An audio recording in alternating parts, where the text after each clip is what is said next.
Nah, pada kesempatan ini saya pengen sharing sama teman-teman tentang hal yang paling penting dalam menata hati ataupun membersihkan jiwa kita. Disebut oleh ulama dengan istilah madakhilus syaitan ilal qalb. Penjelasan tentang jalan-jalan masuknya syaitan ke dalam hati manusia. Syekh Said Hawa menjelaskan bahwa hati itu seperti sebuah benteng. Jadi kalau ada kerajaan, maka hati adalah benteng dari kerajaan itu. Jadi kalau misalnya diri kita adalah sebuah kerajaan yang berisi berbagai macam organ, kemudian bagian-bagian dari tubuh kita, mulai dari pikiran sampai jawarih, yaitu anggota tubuh kita seperti organ kaki dan tangan, maka bentengnya adalah hati. Sehingga syaitan akan mencari-cari jalan gimana cara bisa menembus benteng tersebut, bisa masuk ke dalam benteng tersebut. Kalau dia sudah berhasil masuk ke dalam benteng itu, maka dia akan menguasai satu kerajaan. Jadi ibaratnya hati adalah benteng, sedangkan syaitan adalah musuh yang sedang mencari jalan untuk menembus benteng tersebut. Sehingga kita perlu cari tahu biasanya apa aja yang dibidik oleh musuh ini, oleh syaitan ini, agar dia bisa menembus benteng hati manusia. Syekh Said Hawa dan para ulama menjelaskan ada banyak sekali jalan-jalan atau celah-celah syaitan masuk ke dalam hati manusia. Di antara yang paling berpengaruh itu yang pertama adalah al-ghadab wasyahwah. Yang pertama adalah al-ghadab, marah. Karena marah itu pintu yang paling rentan masuknya syaitan ke dalam diri manusia. Makanya banyak banget orang ketika dia marah, dia jadi kesurupan misalnya. Atau setidaknya kalau nggak kesurupan pun dia jadi meledak-ledak, dia jadi lupa diri, dia jadi mengucapkan kalimat-kalimat yang tercela, dia jadi berperangai dengan perangai yang dia sendiri malu. Kan banyak sekarang viral ya, ketika orang lagi marah di jalan, marah-marah, kemudian perilakunya itu ternyata nggak dia sadari direkam oleh orang lain. Karena sekarang zamannya sosial media dengan gadget, kerekam, pas dia nonton sendiri dia jadi malu gitu. Kan banyak dulu tuh, ada yang pas mudik dulu tuh ada yang marah-marah karena udah macet, terus ditutup jalannya, dia buka kaca mobil, dia keluarkan kalimat mencela, kalimat menghina, mengutuk. Pas dia ngelihat sendiri video dia ketika marah, dia ngerasa malu, akhirnya minta maaf. Ini gara-gara apa? Gara-gara marah membuka celah bagi syaitan untuk masuk ke dalam diri kita, sehingga ketika syaitan udah masuk ke dalam diri seseorang, gak mungkin kecuali menggoda orang itu kepada dosa-dosa, baik dengan perilaku, dengan ucapan, dengan banyak hal. Pintunya adalah marah. Sekarang malah marah ini lebih luas daripada sekedar, kalau dulu kan marah kayak emosi kemudian dia jadi membentak atau berbuat zalim. Kalau sekarang mungkin varian dari marah itu udah lebih luas. Ada orang yang sekarang ketika dia marah, dia mengekspresikannya dalam bentuk-bentuk yang mengerikan, termasuk menyakiti diri sendiri, menyakiti orang lain, yang kita kenal dengan istilah mental illness. Sekarang tuh banyak banget orang yang kena mental illness gara-gara dia marah, kecewa. Bisa jadi dia kecewa dan marah terhadap takdir, dia marah kepada Allah, dia marah kepada pasangan, dia marah kepada kondisi, dia marah kepada tetangga. Akhirnya ekspresinya mengerikan gitu. Kalau nggak menyakiti dirinya sendiri, dia menyakiti orang lain. Ini dahsyatnya setan ketika udah masuk ke dalam tubuh manusia melalui pintu marah. Itu yang paling mengerikan di antara semua celah-celah setan masuk ke dalam diri manusia. Makanya Nabi mengatakan, ketika ditanya, ya Rasulullah beri saya nasihat, la taghdab, jangan marah. Apalagi ya Rasul, jangan marah. Apalagi ya Rasul, jangan marah. Nabi mengingatkan berkali-kali bahwa marah itu bahaya, marah itu bahaya. Bahkan karena marah seorang anak bisa menyakiti orang tuanya. Seorang anak gara-gara nggak dikasih uang untuk game online, akhirnya dia memukul ibunya. Seorang murid memukul gurunya gara-gara gadgetnya mungkin ditahan sama guru, akhirnya gurunya dikeroyok sampai meninggal dunia. Seorang tetangga hanya gara-gara masalah sepele, parkir mobil atau mungkin masalah anak, masalah hewan peliharaan dan seterusnya, akhirnya jadi ribut, bahkan ngeluarin pistol segala macam. Itu semuanya pintunya marah. Jadi di antara madakhilus syaitan fi qalbi ila qalbi mu'min atau ila qalbin nas, jalan masuknya syaitan ke dalam hati seseorang itu yang paling berbahaya adalah al-ghadab, marah. Marah ini bukan hanya amarah tetapi juga emosional yang tidak stabil. Kecewa bagian dari marah, kemudian membentak bagian dari marah, protes atau mempertanyakan sebuah ketentuan Allah dalam takdir hidupnya juga bentuk dari marah. Sehingga kalau kita nggak bisa mengendalikan marah kita, kemungkinan besar kita akan dikendalikan oleh syaitan. Pertanyaannya gimana cara mengendalikan marah? Yang paling gampang mengendalikan marah itu adalah dengan cara zikrullah, mengingat Allah. Kalau kita marah terhadap keadaan, kita ingat pasti ada hikmahnya. Allah nggak mungkin tega menyakiti saya. Kalau kita lagi marah karena kecewa kepada manusia, ingat Allah. Kita bisa kecewa sama manusia tapi nggak usah khawatir, Allah nggak bakal ngecewain kita. Jadi berharap aja sama Allah. Intinya jadikan zikir sebagai syifa, sebagai obat marah kita. Kalau kita nggak bisa mengendalikan marah, kata ulama, maka syaitan la'iba syaitanu bihi kama yal'abus sabiyyu bil qurrah. Jadi syaitan akan mempermainkan kita seperti seorang anak kecil bermain-main dengan bola. Jadi kalau kita marah, setan masuk, maka syaitan akan mempermainkan kita, pikiran kita, perasaan kita, hati kita akan dipermainkan seperti anak kecil mempermainkan bola. Coba perhatikan gimana anak kecil main bola. Sekali dilempar, sekali diinjak, sekali gelinding dan seterusnya. Karena mudah sekali buat anak kecil mempermainkan bola yang ada di tangan mereka. Maka semudah itulah syaitan mempermainkan manusia karena marahnya. Yang kedua, kata ulama, madakhilus syaitan ila qalbin nas, jalan masuknya syaitan ke dalam hati manusia itu adalah syahwah. Syahwah itu bahasa kita mungkin syahwat. Syahwat itu nafsu, terutama nafsu yang berhubungan dengan kebutuhan biologis. Nah, itulah kenapa Islam mensyariatkan pernikahan, dan salah satu di antara tujuan pernikahan itu adalah supaya laki-laki menjadi tenang dengan kebutuhan biologisnya karena sudah bisa disalurkan secara halal dan berkah kepada istrinya yang sah.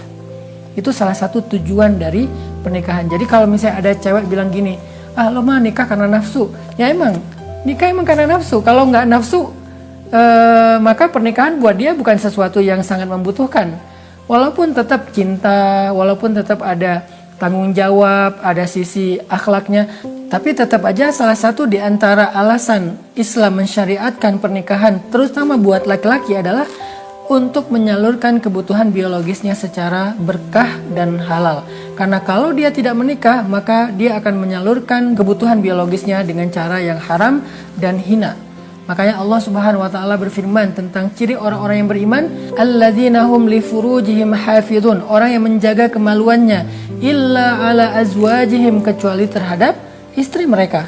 Ini artinya bahwa salah satu tujuan mereka menikah, seorang laki-laki menikahi perempuan itu adalah illa ala azwajihim, supaya mereka punya istri untuk mereka menyalurkan kebutuhan syahwat ataupun biologis mereka dengan cara yang Allah ridhoi. Jadi ini solusinya supaya kita tidak dikendalikan oleh syaitan.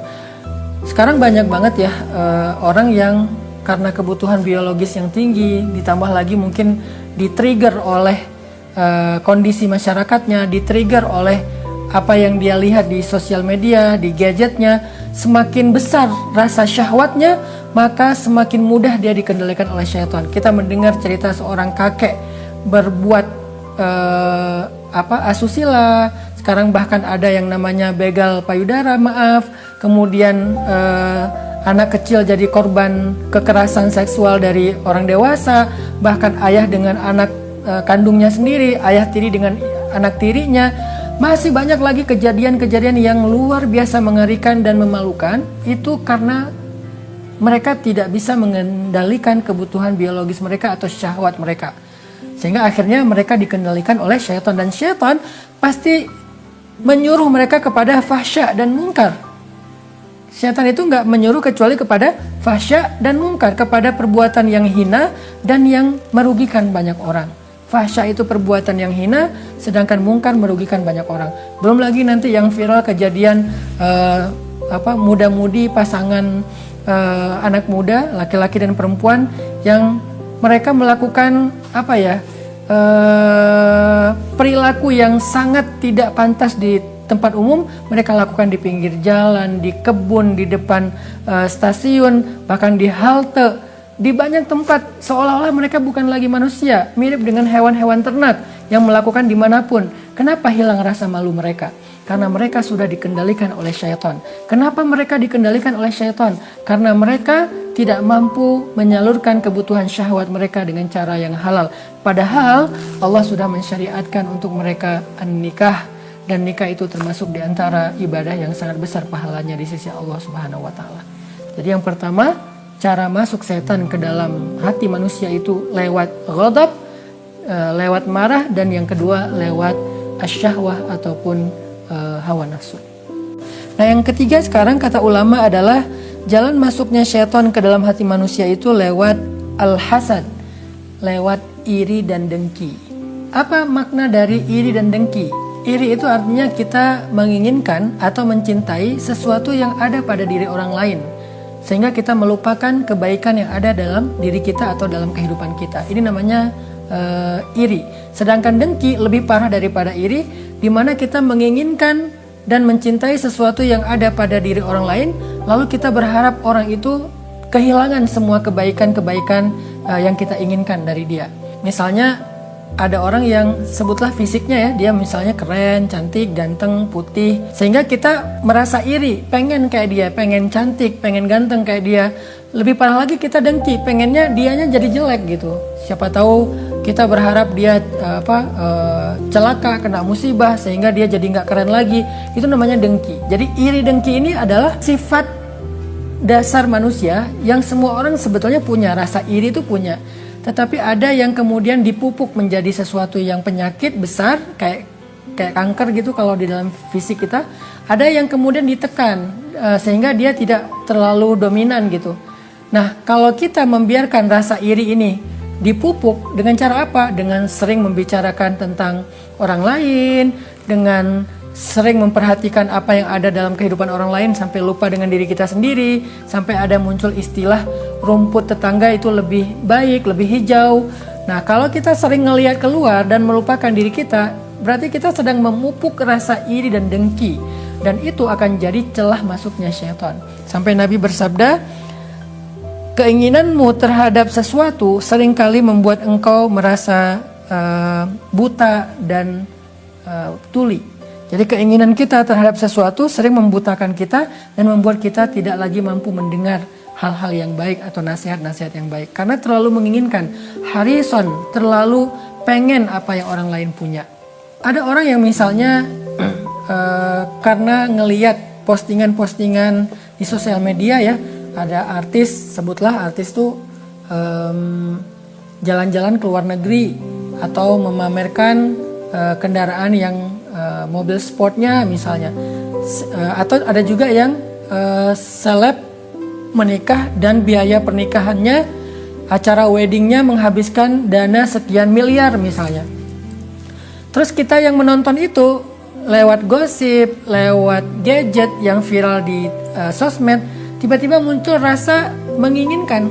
Kalau masih sedikit menginginkan, masih wajar karena itu sifat dasar manusia. Tapi kalau kita sering-sering nonton yang kayak gitu, lama-lama jadi kepengen banget kan. Akhirnya karena kita kepengen banget, masuklah syaitan, menggelapkan pikiran kita. Mulailah muncul niat-niat yang buruk. Apakah mencuri, apakah merampok, apakah menipu, apakah korupsi. Minimal menipu dalam perdagangan. Karena pengen cepat kaya, pengen bisa jalan-jalan ke luar negeri, akhirnya dia nggak jujur lagi dalam usahanya, dalam dagang bisnisnya. Nah, ini kenapa bisa sampai terjerumus kepada dosa? Gara-gara dia terlalu menginginkan apa yang sering dia lihat di sosial media, kemudian keinginan yang kuat itu membuat dia menjadi iri atau bahkan dengki, sehingga syaitan masuk ke dalam dirinya.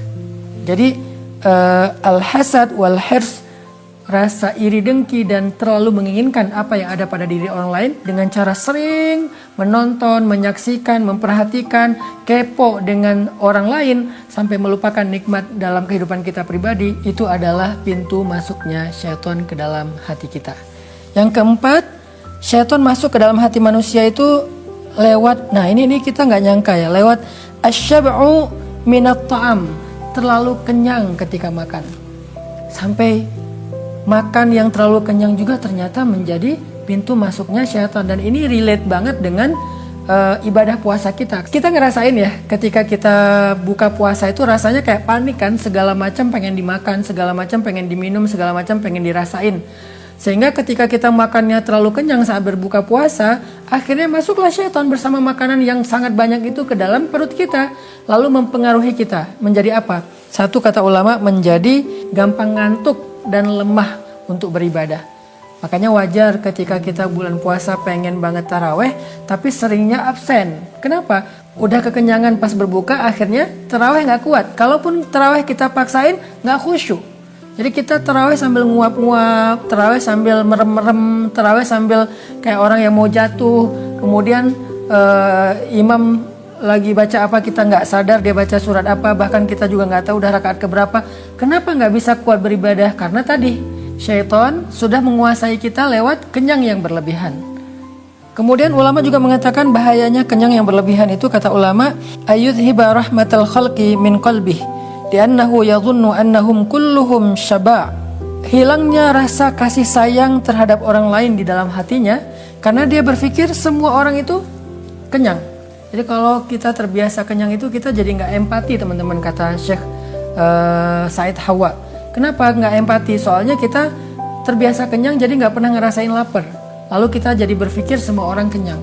Apalagi dalam kondisi kayak pandemi sekarang, ketika banyak orang yang susah, lapar, tapi kita ngerasa nyaman, semua stok makanan kita ada, akhirnya kita hilang empati. Kayak kemarin aja, saat minyak goreng langka, beberapa orang mampu membeli minyak goreng yang harganya mahal, yang sampai harganya 100.000 lebih, atau pakai minyak zaitun.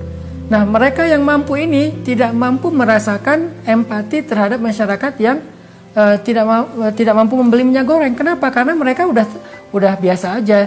Jadi di luar langka, di rumah mereka masih bisa mereka masak dengan minyak goreng walaupun harganya mahal.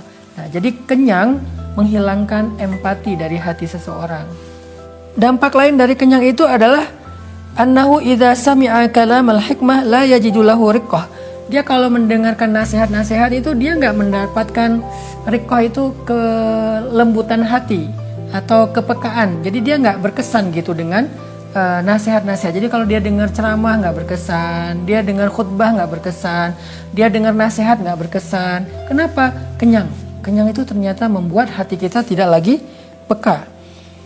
Dan yang terakhir adalah ayyuhija fihil amrad, akan meresikokan dia terhadap banyak penyakit-penyakit fisik. Intinya kata Syekh Said Hawa, kenyang terhadap makanan yang berlebihan itu adalah madakhilus syaitan ila qalbi, jalan masuknya syaitan ke dalam hati.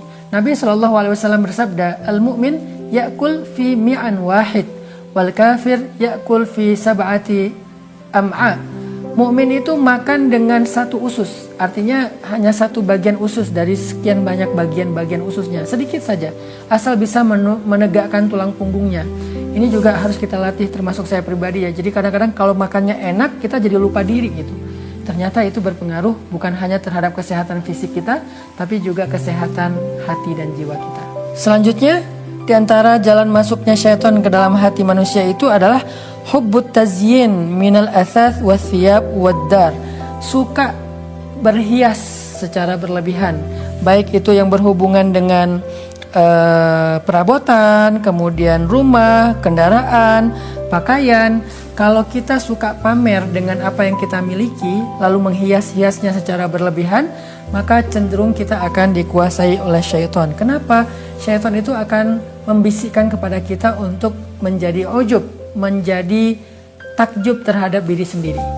Kita terlalu menghias kendaraan kita secara berlebihan. Kadang kan ada orang yang kayak terlalu berlebihan dalam menghias kendaraannya. Contohnya sampai dia pakai rotator, sampai pakai berbagai macam aksesoris. Lalu dengan hiasan-hiasan yang sangat banyak itu, dia jadi membandingkan antara kendaraan dia dengan kendaraan orang lain. Muncullah rasa sombong di situ tanpa dia sadari. Terus emang nggak boleh kita menghias kendaraan, rumah, dan seterusnya? Boleh. Yang dilarang itu berlebihan. Apa indikator berlebihan yang bisa memunculkan rasa sombong? Kita bisa istafti qalbak, tanya ke hati kita masing-masing. Kita menghias kendaraan itu supaya lebih safety. Tambahin kayak tadi misalnya ada palang di belakang biar nggak ditabrak motor sama angkot, atau misalnya ditambahin lampu fog lamp, atau misalnya kayak di dalam kabinnya kita pasangin beberapa aksesoris kebutuhan kita. Kalau itu tidak memunculkan rasa sombong, maka itu menghias yang dibolehkan, termasuk rumah, termasuk pakaian. Tapi kalau kita pakai pakaian yang membuat kita merasa sombong, ini branded, maka itu sudah termasuk hubbut tazyin, mencintai perhiasan yang membuat seseorang itu kemudian membuka jalan masuknya syaitan ke dalam hatinya. Di antara jalan atau celah masuknya syaitan ke dalam hati manusia, kata Syekh Said Hawa, adalah al-ajalah wa tarkut tatsabbut fil umur. Tergesa-gesa dan tidak teliti dalam segala urusan. Itu ternyata jalan masuknya syaitan. Nabi SAW bersabda, al-ajalah minasyaitan wa ta'anni minallah. Tergesa-gesa itu adalah sumbernya dari syaitan, sedangkan berhati-hati dan tenang itu adalah dari Allah Subhanahu wa taala. Allah Subhanahu wa taala juga berfirman, khuliqal insan min ajal. Manusia itu diciptakan dalam keadaan tergesa-gesa. Dan Allah juga mengatakan wa kanal insan ajula. Manusia itu emang suka sekali tergesa-gesa. Sampai Allah melarang Nabi untuk tergesa-gesa dalam membaca Al-Qur'an. Wala ta'jal bil Qur'an, atau wala la tuharrik bihi lisanaka lita'jala bih. Janganlah engkau terburu-buru membaca Al-Quran. Janganlah engkau menggerakkan lisanmu secara terburu-buru dalam membaca Al-Quran. Banyak lagi ayat-ayat larangan untuk al-ajalah atau tergesa-gesa, terburu-buru yang negatif. Apa bedanya terburu-buru dengan melakukan sesuatu secara cepat atau dengan ritme yang tinggi? Bedanya adalah tergesa-gesa itu nggak ada perhitungan. Tergesa-gesa itu terlalu menurutkan keinginan tanpa banyak menimbang-nimbang. Sedangkan melakukan ritme yang tinggi itu lebih kepada ritme. Kalau tergesa-gesa itu adalah emosional yang tidak stabil. Kalau menjalankan sesuatu dengan cepat itu bukan emosional, itu lebih ke mengejar sebuah target, atau memang dia punya karakter orangnya cepat dalam melakukan sesuatu dengan pertimbangan yang sudah matang, dengan strategi yang sudah jelas, maka nggak masalah melakukan sesuatu dengan cepat, dengan ritme yang tinggi, sambil berlari misalnya dalam tanda petik. Beda dengan tergesa-gesa dan terburu-buru. Sampai Nabi melarang kita untuk datang ke masjid kalau kita terlambat dengan cara berjalan tergesa-gesa. Kata Nabi, kalau kalian mendengar imam sudah sholat, kalian masih di luar masjid, jalanlah dengan tenang dan menjaga diri. Jangan sampai menyakiti orang lain, misalnya ngebut atau lari. Jalan dengan tenang saja. Apa yang kalian dapat dari imam, ikuti. Yang kalian lewatkan nanti ditambah sendiri. Ini artinya memang Islam melarang kita tergesa-gesa dalam hal segala sesuatu dengan bentuk yang tidak ada pertimbangan dan merugikan diri kita sendiri.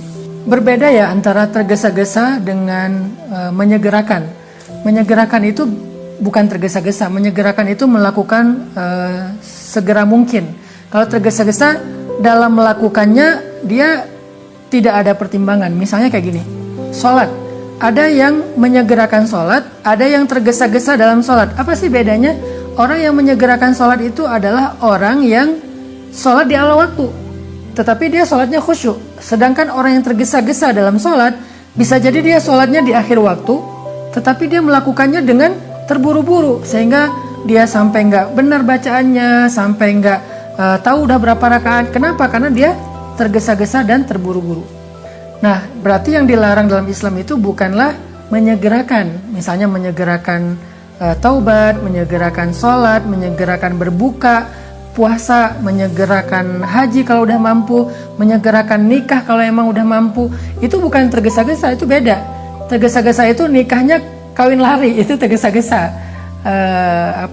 Makannya, berbuka puasanya nggak dikunyah dulu, langsung ditelan, itu namanya tergesa-gesa. Tapi berbuka puasa di awal waktu ketika azan maghrib itu bukan tergesa-gesa, tetapi itu menyegerakan.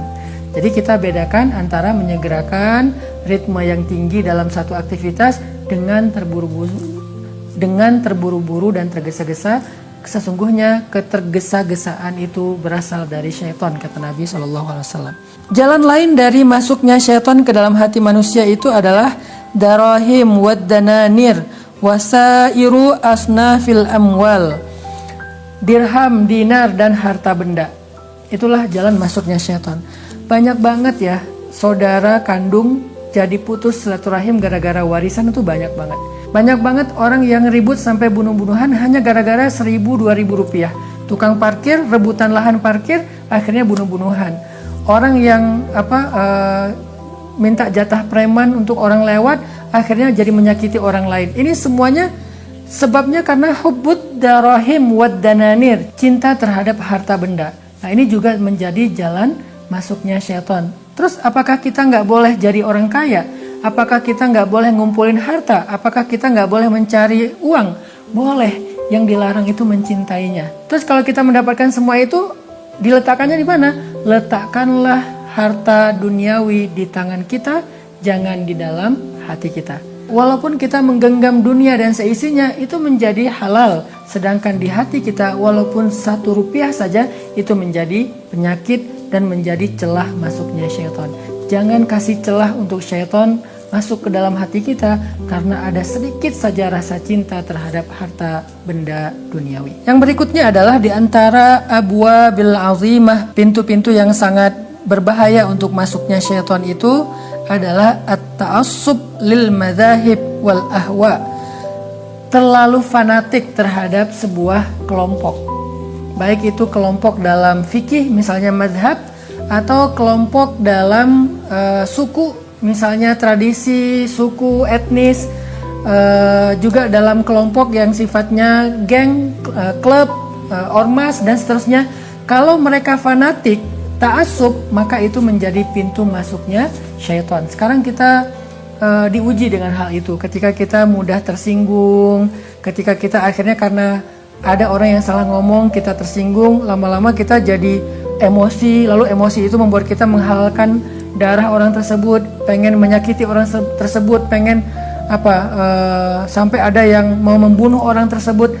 Kenapa? Karena ta'assub kita terhadap kesukuan, ta'assub kita terhadap kelompok itu tinggi. Kayak misalnya supporter bola nih, karena mereka ta'assub, fanatik banget dengan klub bola yang mereka bela, yang mereka sukai, akhirnya mereka jadi mudah sekali menyakiti supporter bola lainnya sampai meninggal dunia, sampai dikeroyok rame-rame, berdarah-darah.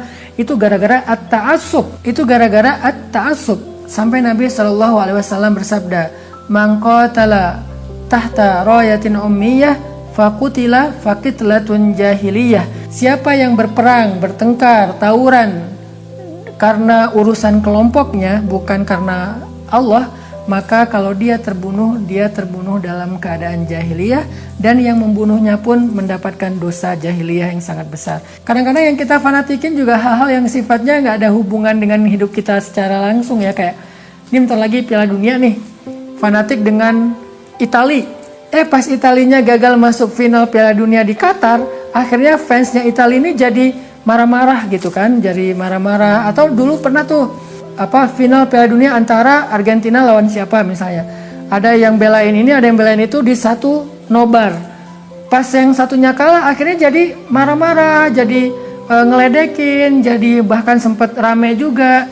Itu gara-gara terlalu ta'assub. Udahlah, kita kalau mau fanatiklah kepada kebenaran dalam makna yang positif ya.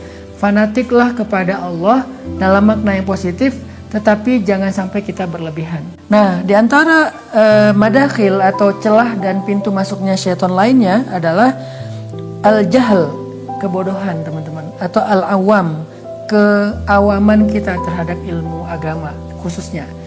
Kenapa kebodohan ini menjadi jalan masuknya syaitan? Karena orang yang awam, yang bodoh, yang tidak punya ilmu itu cenderung melakukan sebuah kesalahan dan dia mempertahankan kesalahannya. Apalagi ketika orang yang bodoh ini melakukan hal yang bukan di bidangnya, mengambil amanah bukan bagian dia, berbicara bukan yang dia kuasai. Ini sangat berbahaya. Dia bukan hanya mengundang syaitan untuk menguasai dirinya, tetapi dia juga membuka celah syaitan menguasai banyak orang. Makanya ketika orang yang tidak punya ilmu bicara tentang agama, lalu dia mengeluarkan fatwa sesukanya dia, senyamannya dia, lalu fatwa itu menyesatkan banyak orang, maka ini sebuah madakhilus syaitan yang paling berbahaya, pintu masuknya syaitan yang paling berbahaya, yang merugikan dirinya dan orang lain. Maka solusinya apa? Ya belajar. Kita harus belajar. Jangan malu untuk mengatakan Allahu a'lam. Saya nggak tahu, jangan malu. Daripada kita mengatakan memaksa untuk menjawab, lalu nanti kita akan membuat orang celaka, bahkan kita harus mempertanggungjawabkannya di hadapan Allah, itu lebih berat lagi teman-teman. Kalau bisa kita jangan bicara kecuali apa yang kita mengerti, dan kita make sure bahwa kita memang tahu dan ngerti, punya referensi yang jelas tentang hal tersebut. Nabi SAW pernah memberikan sebuah contoh bagaimana syaitan itu mengelabui orang yang bodoh tentang ilmu agama, khususnya ilmu akidah. Kata Nabi, "Inna syaitana ya'ti ahadakum fayaqul man khalaqak." Syaitan itu datang kepada seseorang di antara kalian lalu bertanya, "Siapa yang menciptakanmu?" Fayaqul, "Allah tabaraka wa ta'ala." Orang itu menjawab, "Allah yang menciptakan aku." Lalu syaitan bertanya lagi, "Man khalaqallah?" Siapa yang menciptakan Allah? Fa idza wajada ahadukum dzalika falyakul amantu billahi wa rasulih fa inna dzalika yudhibu an. Kalau seseorang merasakan itu di dalam pikirannya, ada pertanyaan siapa yang menciptakan saya? Kemudian kita menjawab sendiri Allah yang menciptakan saya. Lalu muncul lagi pertanyaan, lalu siapa yang menciptakan Allah? Kan suka ada kayak gitu ya, pertanyaan-pertanyaan yang sok kritis dan nakal tentang akidah, tentang kebesaran Allah. Kalau muncul pertanyaan-pertanyaan yang syubhat kayak gini dalam hati kita, kata Nabi, maka katakan amantu billahi wa rasulih, aku beriman kepada Allah dan Rasulnya, sehingga pertanyaan itu akan hilang dari pikiran kita. Kenapa? Karena itu adalah jalan masuknya syaitan untuk mengelabui pikiran kita, karena syaitan tahu keterbatasan ilmu kita. Yang terakhir teman-teman, jalan masuknya syaitan ke dalam hati manusia adalah su'udzon, berburuk sangka. Allah Subhanahu wa taala berfirman, "Ya ayyuhalladzina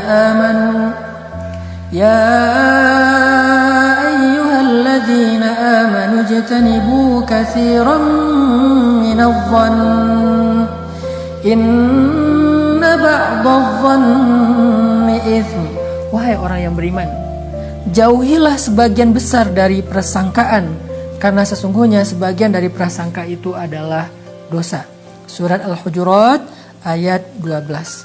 Prasangka itu seringkali menjadi jalan masuknya syaitan untuk membisikkan hal-hal yang buruk di dalam pikiran dan hati kita.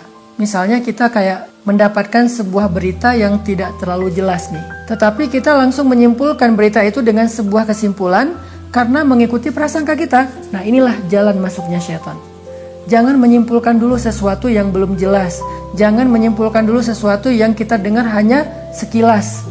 Cross check dulu, tabayyun dulu. Makanya Allah mengatakan fatabayyanu, cari tahu dulu kebenarannya, kejelasan beritanya, sehingga kita tidak terjebak ke dalam prasangka. Apalagi kalau prasangkanya salah. Benar aja kadang-kadang dosa, apalagi salah. Itu akan membuat kita akhirnya menyebarkan fitnah, menyebarkan hoax. Maka solusinya adalah cari tahu kebenaran secara lebih kritis.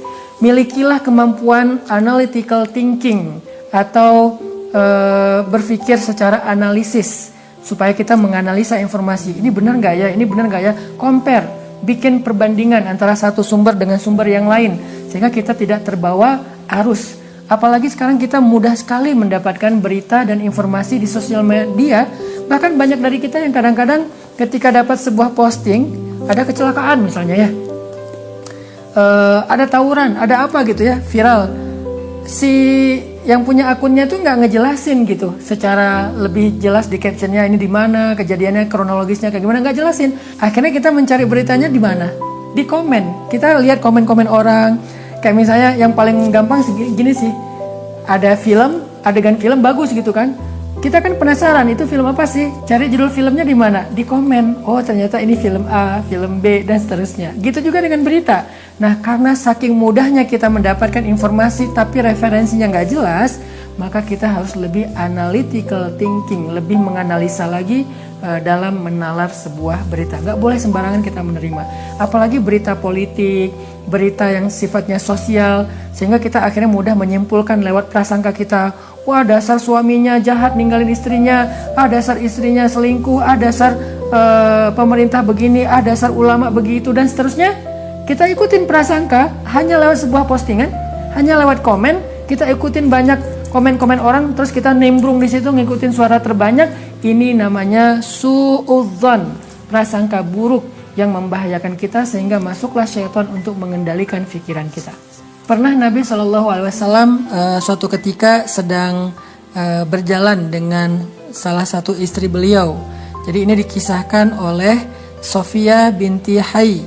Jadi istri Nabi Sofia sedang jalan dengan Nabi pulang dari itikaf.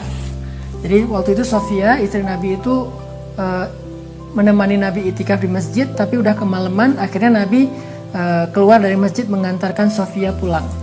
Nah, karena perjalanan dari masjid ke rumah Sofia itu agak gelap, di tengah jalan Nabi berpapasan dengan dua orang sahabat. Dua orang sahabat ngelihat Nabi lagi jalan sama seorang perempuan, sama seorang cewek. Mereka kemudian menghindar, karena mereka takut Nabi merasa malu ketahuan jalan dengan cewek. Akhirnya mereka menghindar, masuk ke sebuah gang. Nabi tahu ada mereka. Akhirnya Nabi memanggil, kesini dulu, kata Nabi. Ini adalah Sofia, istri aku. Aku bukan jalan sama orang lain yang bukan mahram aku gitu.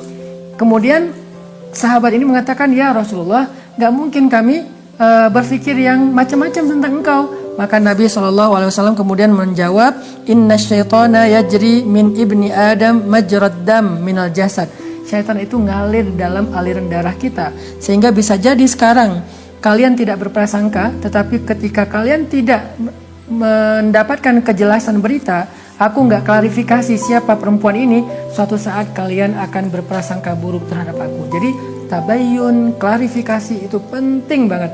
Sampai Nabi aja yang suci, yang tidak pernah berbuat dosa, takut sahabat terjebak dalam prasangka tentang perempuan yang berjalan bersama beliau, sehingga beliau bertabayun, ini adalah Sofia istriku. Bagaimana dengan kita? Keharusan kita untuk tabayun atau mengklarifikasi sebuah berita menjadi sangat darurat, sehingga kita tidak terjebak di dalam bisikan-bisikan syaitan yang membuat prasangka-prasangka buruk kita terhadap orang lain.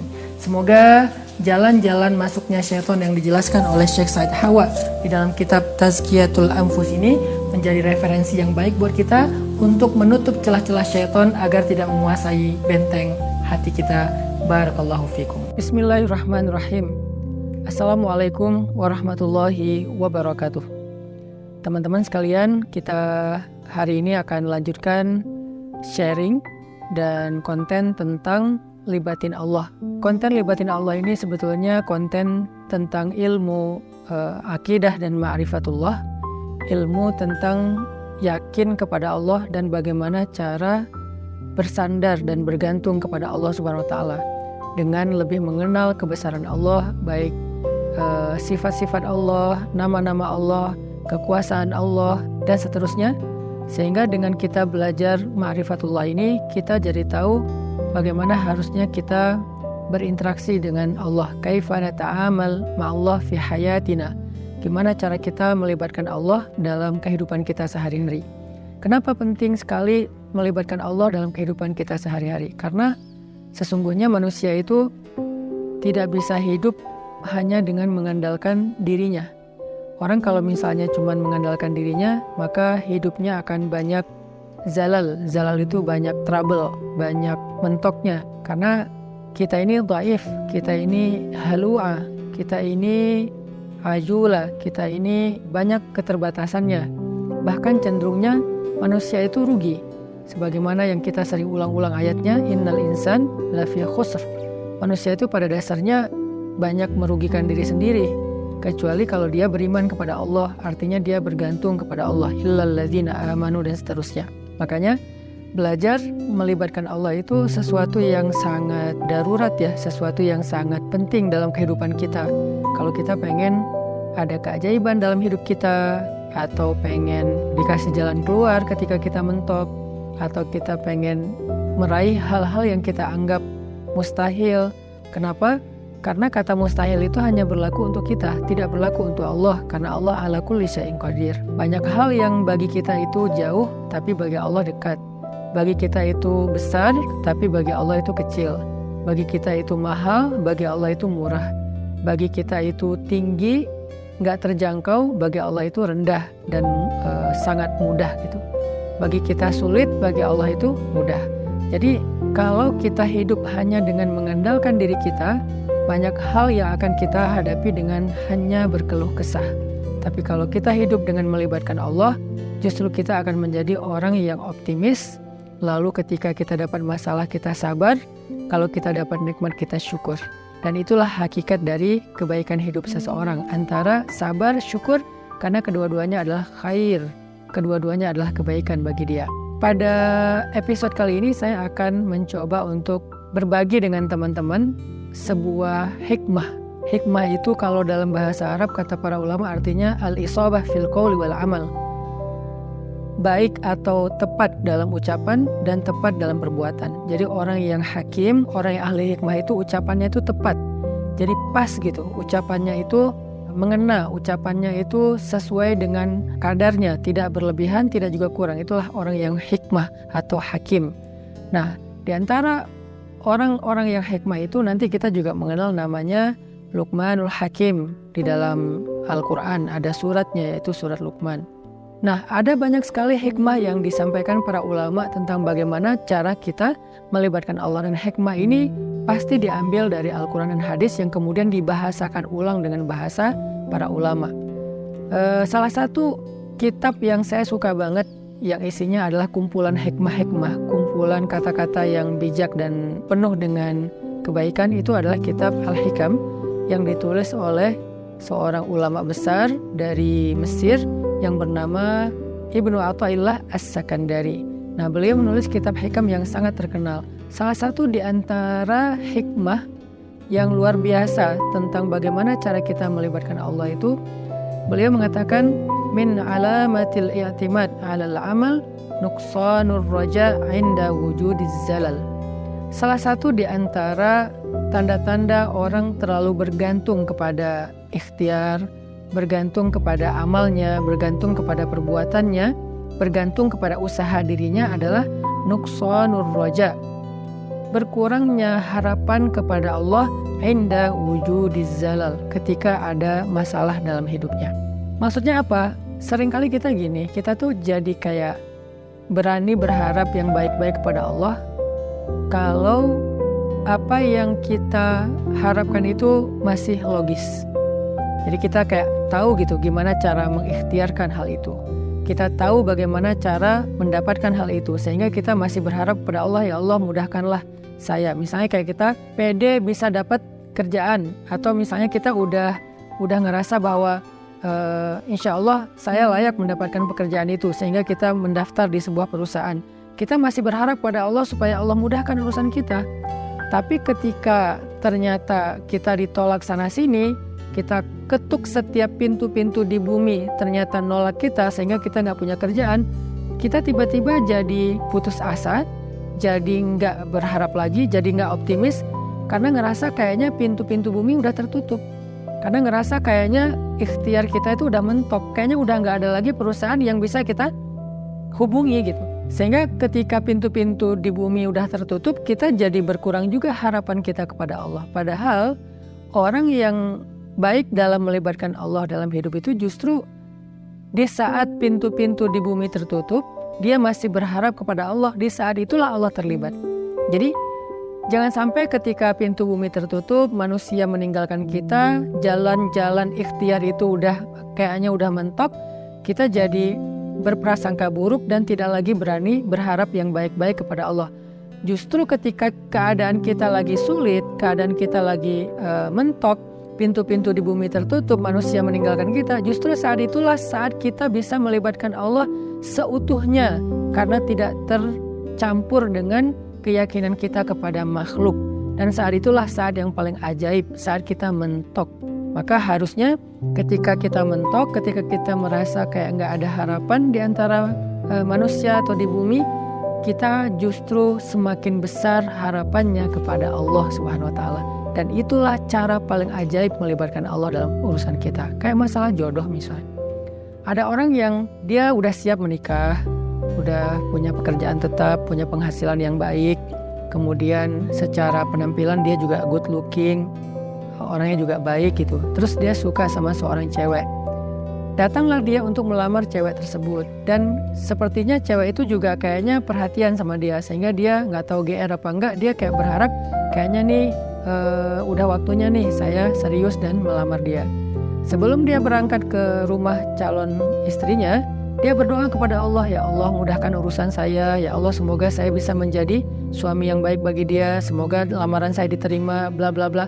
Dia berdoa kepada Allah, dia berharap pada Allah karena dia percaya bahwa ada jalan untuk mendapatkan yang dia inginkan. Lalu ketika yang terjadi justru sebaliknya, dia ditolak walaupun dengan cara baik-baik atau bahkan mungkin dengan cara yang agak sedikit kasar.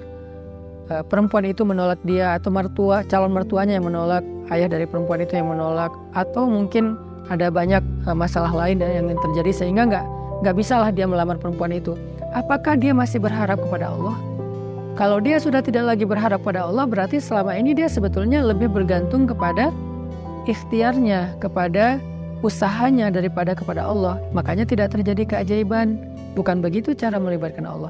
Justru ketika lamarannya ditolak, saat itulah dia bisa mengandalkan Allah seutuhnya. Karena tidak bisa lagi mengandalkan good looking, gak bisa lagi mengandalkan mapan, gak bisa lagi mengandalkan ikhtiar-ikhtiar manusiawi. Saat itulah dia seutuhnya bisa mengandalkan Allah, dan itulah cara melibatkan Allah untuk mendapatkan keajaiban dalam hidup. Sehingga jangan berputus asa dan jangan nyerah.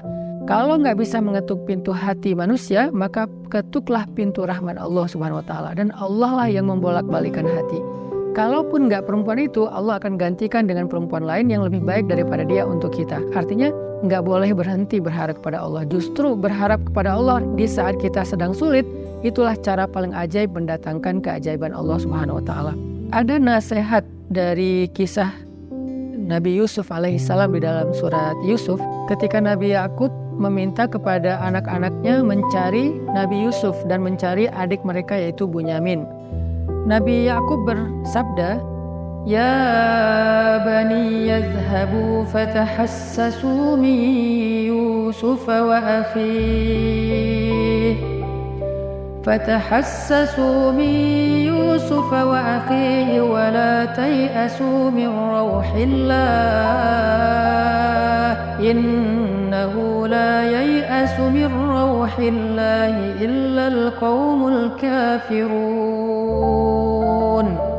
Wahai anak-anakku, kata Nabi Yakub, pergilah dan carilah kabar tentang Yusuf dan saudaranya itu Bunyamin, dan janganlah kalian berputus asa dari rahmat Allah, dari pertolongan Allah, dari campur tangan Allah, dari keajaiban di sisi Allah. Sesungguhnya tidak ada yang berputus asa dari rahmat Allah kecuali orang-orang yang mengingkari kebesaran Allah, orang-orang yang tidak beriman. Jadi ciri di antara orang yang beriman itu tidak berputus asa. Dan kalimat putus asa ini tidak akan muncul kalau tidak ada zalal, tidak ada masalah, kalau nggak mentok. Nggak mungkin dong kita berputus asa sementara jalan masih terbuka lebar, segalanya masih normal, semuanya masih sesuai prediksi kita. Itu nggak ada alasan kita berputus asa. Justru alasan berputus asa itu ketika kita punya masalah, mentok, trouble, error, bla bla bla. Justru saat itulah kita rentan dengan putus asa. Nah, orang yang beriman di saat itu justru mereka bertambah yakin kepada Allah, tidak menjadi orang yang yai'as, menjadi orang yang berputus asa atau yusi'udzan billah, mereka berburuk sangka kepada Allah. Wa tadhunnuna billahi dzunun, kalian berprasangka kepada Allah dengan prasangka yang tidak pantas. Kenapa? Karena orang beriman tidak pernah berhenti berharap kepada Allah yang baik-baik. Bahkan ketika ada masalah paling berat dalam hidupnya, saat itulah dia semakin berharap kepada Allah dan semakin bergantung kepada Allah. Dan saat itulah keajaiban Allah terjadi. Coba renungkan firman Allah di dalam surat An-Naml ayat 62. Bismillahirrahmanirrahim. Amman yujibul muttarra idza da'ah. Amman yujibul muttarra المضطر إذا دعاه ويكشف السوء ويجعلكم خلفاء الأرض أإله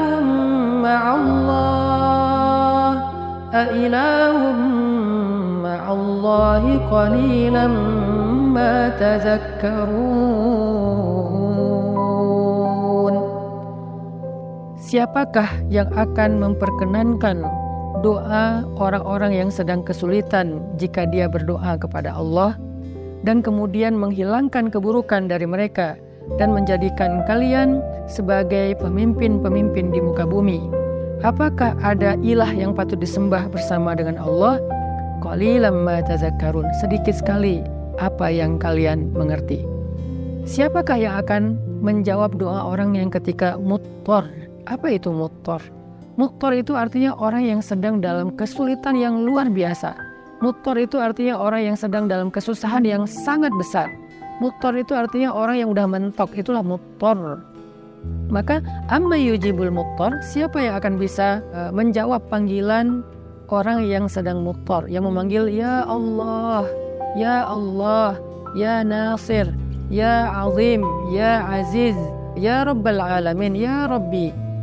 Siapa yang akan menjawab panggilan ketika ada yang memanggil dalam keadaan kesulitan ya Allah selain Allah Subhanahu wa Ta'ala? Hanya Allah yang bisa menjawab. Ketika manusia tidak bisa menjawab, orang tua nggak bisa menjawab, teman-teman nggak bisa menjawab, mereka nggak ngangkat telepon, nggak ngebalas WA, nggak ada yang mau membantu kita, nggak ada yang yujib. La ahad yujibuna, tidak ada satupun yang menjawab kita. Faman yujibul muttar, siapa yang menjawab kita ketika dalam keadaan muttar seperti itu? Allah. Maka di dalam ayat ini Allah ngasih kita nasihat, wahai hambaku, la tahzan kalau manusia tidak menjawabmu, la tahzan kalau manusia tidak memenuhi panggilanmu, la tahzan kalau manusia meninggalkanmu, mengabaikanmu, la tahzan kalau mereka berpaling dari kamu. Kenapa? Aku tidak akan pernah meninggalkanmu, aku tidak akan pernah menyia-nyiakanmu. Wadduha wal laili idza saja ma wadda'aka rabbuka wa ma qala, ma wadda'aka rabbuka wa ma qala. Tuhanmu tidak pernah meninggalkanmu dan tidak benci kepadamu, wahai hambaku, walaupun kamu pendosa sekalipun. Ada 3 kondisi di mana seseorang itu doanya tidak ada hijab dengan Allah. Salah satu di antara 3 kondisi itu adalah ketika orang ini terzolimi. Orang yang terzolimi, walaupun dia pendosa, walaupun dia ahli maksiat, walaupun dia orang yang selama ini jauh dari Allah, tapi ketika dia dalam keadaan terzalimi, dalam keadaan susah, dalam keadaan dianiaya, dia berdoa, doanya nggak ada hijab dengan Allah loh. Walaupun dia selama ini nggak pernah sholat, walaupun selama ini dia nggak puasa, walaupun selama ini dia nggak berhijab, walaupun selama ini dia nggak pernah buka Al-Quran, walaupun selama ini dia nggak pernah mengingat Allah, tapi dalam kondisi ketika dia muttar, terzalimi, susah, maka tidak ada hijab antara dia dengan Allah ketika dia berdoa. Kenapa? Itulah istimewanya keadaan ketika orang terzalimi atau muttar. Allah nggak ngelihat dia puasa atau enggak, Allah nggak ngelihat dia sholat apa enggak. Yang Allah lihat dia memanggil Allah atau enggak. Makanya hati-hati kata Nabi dengan doa orang yang terzalimi. Walaupun orang yang terzalimi ini ahli maksiat, kalau dia terzalimi lalu dia berdoa kepada Allah, doanya nggak ada hijab. Sehingga Allah berfirman, amma yujibul muttar, siapa yang menjawab orang-orang yang sedang susah ketika dia memanggil Allah, idza da'ah wa yakshifus su', lalu Allah menghilangkan kesusahan darinya, bahkan Allah menjadikannya sebagai pemimpin. Artinya Allah berikan kepada dia kemuliaan, kekuasaan dan segala kebaikan-kebaikan dalam hidup. Siapa? Allah. Masih ingat nggak dengan kisah seorang laki-laki solih yang melakukan perjalanan, lalu di tengah jalan dia dirampok, karena di zaman dulu itu kan banyak perampok atau begal di tengah jalan. Ketika dia dirampok, dia bilang kepada perampok itu, wahai rajul, wahai laki-laki, ambillah apa yang kalian inginkan, biarkan aku kembali kepada keluargaku, kepada anak dan istriku, mereka menungguku. Kata perampok ini, adapun harta-harta ini sudah pasti bisa kami ambil, tetapi berikutnya yang kami inginkan adalah membunuhmu. Kamu tidak akan bisa melanjutkan perjalanan. Maka laki-laki ini pas tahu bahwa dia nggak punya harapan untuk meloloskan diri, dia udah dipegang sama mereka, tinggal dipenggal, dia bilang, kalau begitu beri saya waktu sebentar saja untuk sholat 2 rakaat. Setelah itu lakukan apa yang kalian inginkan. Karena bagi para pembunuh 2 rakaat sholat itu nggak lama dan bukan sesuatu juga yang berat, ya kata mereka ya udah sholat aja 2 rakaat. Tapi aksir sholatnya pendek-pendek aja, nggak usah panjang-panjang. Akhirnya dia pun sholat 2 rakaat. Ketika dia sholat 2 rakaat, dia bingung habis baca Al-Fatihah dia baca ayat apa lagi.